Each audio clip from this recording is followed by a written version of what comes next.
मैं विशेषकर जिनके निमित्त ये देहरादून पुस्तक मेला आयोजित किया गया है, ऐसे सभी मेरे प्रिय छात्र एवं छात्राएं, मीडिया के सभी मित्र, मैं सबसे पहले तो आप सभी का आज के इस अवसर पर आप सबका मैं अपनी ओर से आज इस उद्घाटन समारोह में सभी का स्वागत करता हूं, आप सभी का अभिनंदन करता हूं। और सच में मेरा भी सौभाग्य है कि मुझे भी आप सब महानुभावों और साहित्य रसिकों के मध्य उपस्थित होने का अवसर प्राप्त हुआ है। और ये जानकर अत्यंत प्रसन्नता हो रही है कि 4 अप्रैल से आज से प्रारंभ होकर 12 अप्रैल तक लगातार ये पुस्तक महोत्सव हमारे साहित्य, संस्कृति और कला, इन सभी का एक अद्भुत संगम इस पुस्तक मेले में देखने को मिलेगा। और मुझे बताया गया है कि इस महोत्सव में जहां एक ओर देश भर के प्रख्यात साहित्यकारों द्वारा विभिन्न सत्रों के माध्यम से साहित्य, संस्कृति, इतिहास एवं समकालीन विषयों पर गहन विचार विमर्श किया जाएगा, वहीं साहित्य प्रेमियों के लिए संवाद सत्र,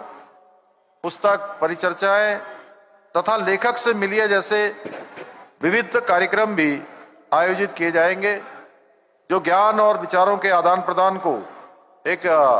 नई दिशा प्रदान करेंगे। इसके साथ ही इस पुस्तक मेले में गढ़वाली, कुमाऊनी सहित विभिन्न भाषाओं की लाखों पुस्तकें भी प्रदर्शित की गई हैं।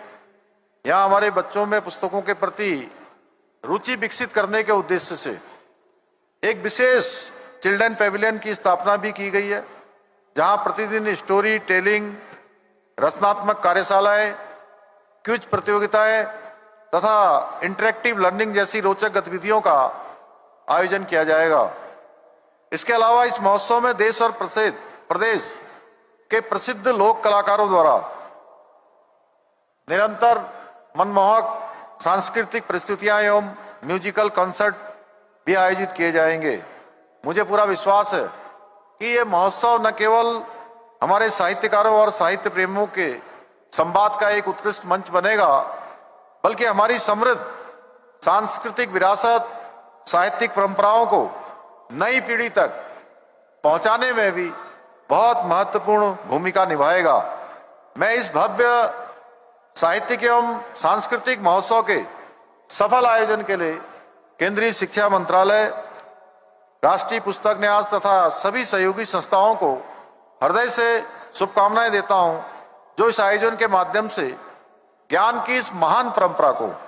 जन जन तक पहुंचाने का सराहनीय कार्य कर रहे हैं। भाइयों बहनों, हमारी देवभूमि की ये पावन धरा सदियों से रचनात्मकता, ज्ञान और संस्कृति का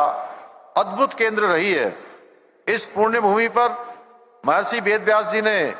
महाकाव्य महाभारत और वेदों का संकलन एवं रचना की, तो वहीं महाकवि कालिदास जी ने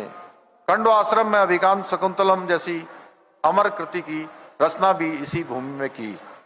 देवभूमि उत्तराखंड का इतिहास अत्यंत समृद्ध रहा है, जहां कुमाऊं और गढ़वाल की गौरवशाली परंपराओं ने साहित्य, संस्कृति और लोक जीवन को एक नई पहचान देने का काम किया है। हमारे लोकगीत और लोक कथाएं हमारी सांस्कृतिक चेतना का आधार रही हैं। इस धरती ने अनगिनत लेखकों, कवियों, विचारकों को प्रेरणा दी, जिन्होंने हिंदी, संस्कृत और अंग्रेजी के अलावा कुमाऊनी, गढ़वाली, जौनसारी जैसी क्षेत्रीय भाषाओं में लिखे गए साहित्यों को भी समृद्ध करने में अपना महत्वपूर्ण योगदान दिया।